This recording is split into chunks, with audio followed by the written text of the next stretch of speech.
So what are you, Leroy's cousin? Okay, shut up and listen. Leroy's a good guy. He's tough, but he's an asshole.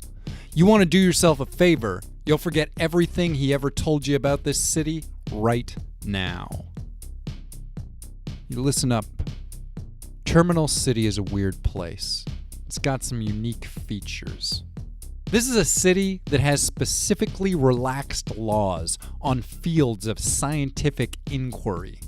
Direct experimentation, stuff sneaking into the water supply. There's a lot of crazy shit going on, and it makes for a city like you ain't ever known.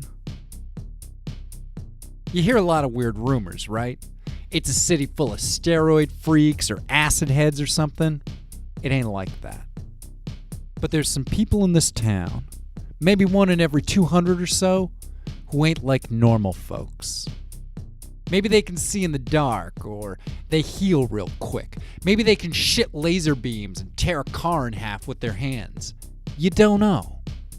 So you gotta watch your ass in this town. People, they're gonna try to fuck with you.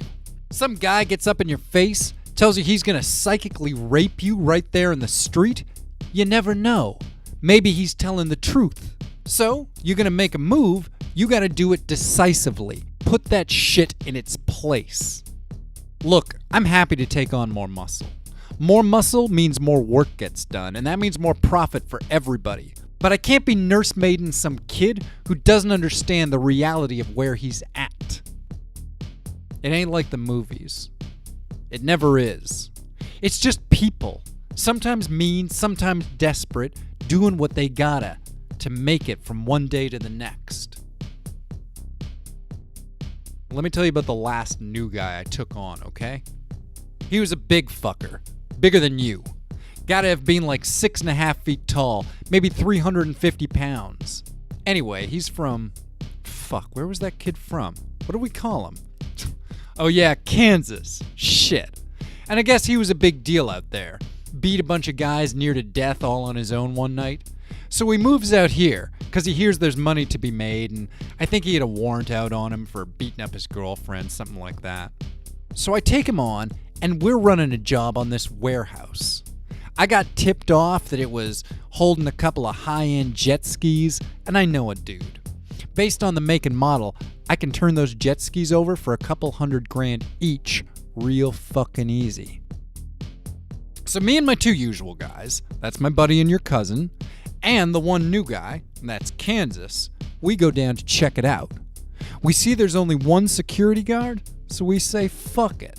Now the other guy, aside from your cousin in Kansas, was Hugh, who we called Hugh the Torchman. He's just this guy, Hugh, he's an old buddy of mine, but he's got these gloves, and they heat up to like 1,000,000 fucking degrees, so they can melt straight through shit. And I know what you're wondering, don't they burn his hands? Well, remember when I said it's a weird fuck town? Yeah, that's the kind of weird fuck shit I'm talking about.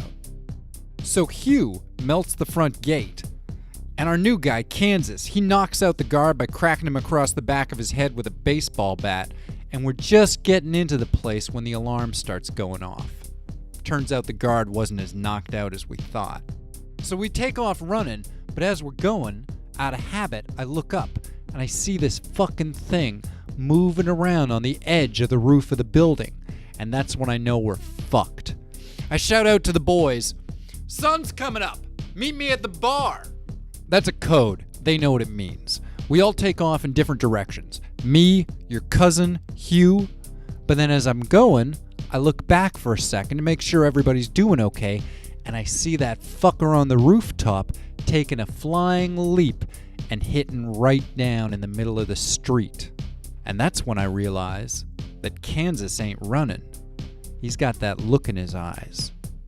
I fucking know that look. See, when some guys get here, they can't handle it.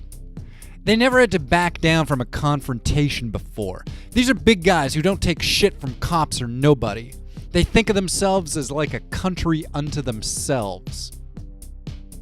Now, when you hear there's scary people in this town, you think, well, I don't know what you think. But a guy like Kansas, he thinks to himself, yeah, somebody scary, there's somebody big. Like themselves, right? But that ain't how things are here.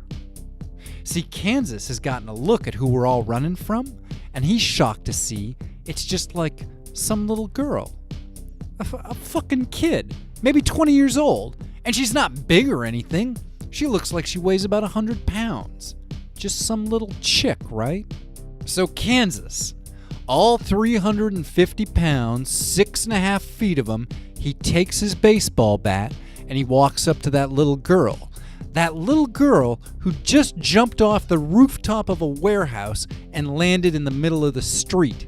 And Kansas says something to her. I can't really make it out, but then I see him laughing and he taps her just real lightly in the shoulder with his bat.